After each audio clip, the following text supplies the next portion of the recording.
Bonjour François Muller. Bonjour Claude Tran. Tu es depuis une semaine à la Ligue de l'enseignement, directeur éducation et culture. Experitech regroupe, tu le disais, quelques 6000 équipes. On voit naître aussi en France un certain nombre de collectifs enseignants qui prennent leur distance d'une certaine façon avec, je dirais, les formes traditionnelles que sont les organisations syndicales d'une part, les organisations politiques d'autre part, les organisations même du système éducatif, parce qu'ils tiennent justement à garder cette, comment dirais-je, cette forme d'indépendance, mais on se rend compte aussi qu'ils ne peuvent pas vivre sans l'institution, sans le soutien donc de l'institution. Comment tu vis cela? C'est tout à fait nouveau, hein, ces organisations qui regroupent des nombres considérables d'enseignants. Complètement. Alors, oui, tout à fait, je les vois émerger et puis lever le doigt, se manifester d'une façon très moderne, hein, on le voit dans le numérique, et donc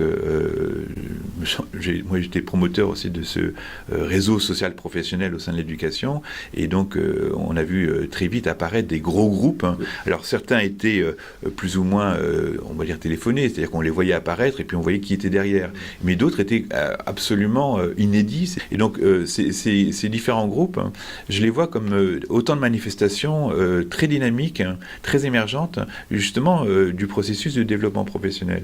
C'est-à-dire que le développement professionnel, c'est comment on apprend de l'expérience, et pas de sa propre expérience directement, si, mais il faut passer par la communication par autrui, et donc aller voir chez les autres, d'une certaine façon, si j'y suis.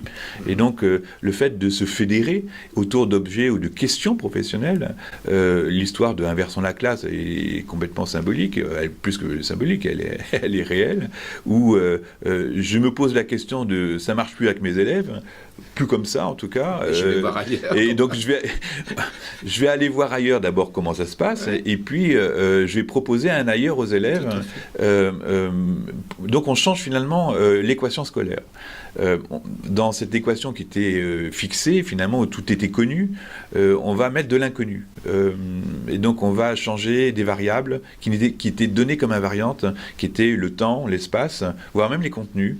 Il est possible d'avoir de nouveaux contenus, et même des contenus même supérieurs à ce que disait le programme ou le socle, par exemple, hein, et d'être finalement ambitieux, de travailler sur...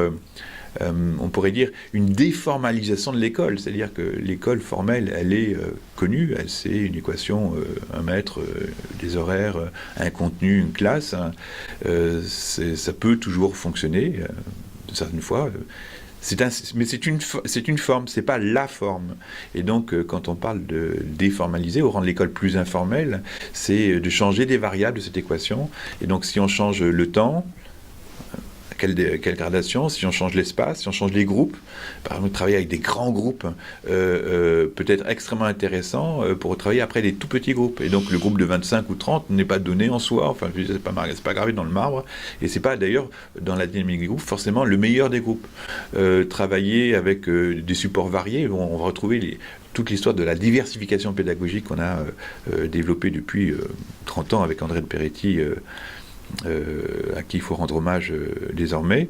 C'est cette histoire à la fois donc du développement professionnel, de la diversification pédagogique et surtout de la recherche, on va dire, d'efficacité. Si ces enseignants se bougent, c'est d'une certaine façon une façon de dire si je me bouge pas, ça va plus marcher.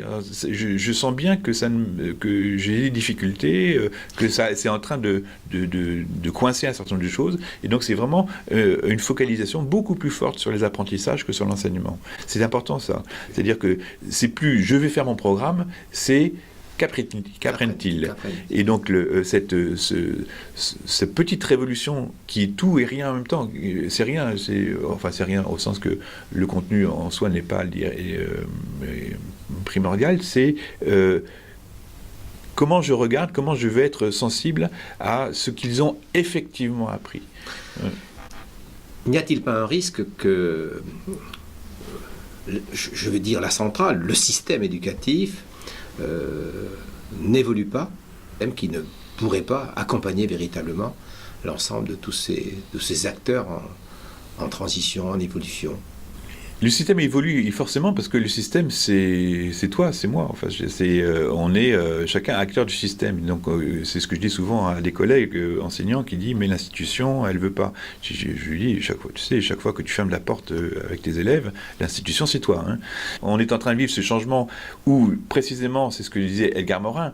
Dans une même réalité, on voit les contraires se renforcer. C'est la marque même du changement. Il faut accepter et comprendre cela, qui est intellectuellement quelquefois impensable. Il faut bien à la fois analyser ce qui est en train de se passer, y mettre les mots, c'est-à-dire reconnaître, identifier ces processus-là, et puis comment, après, au mieux les accompagner et les étayer. Ben, c'est le travail qu'on doit faire au niveau local, comme au niveau national, tout le monde y participant, donc la Ligue, en m'ayant demandé de rejoindre cette nouvelle direction éducation, c'est un travail justement sur l'identification de ces processus, l'accompagnement de ces processus, l'étayage par des apports à la fois scientifiques, voire même internationaux, et puis être ce laboratoire au service de l'éducation et des élèves.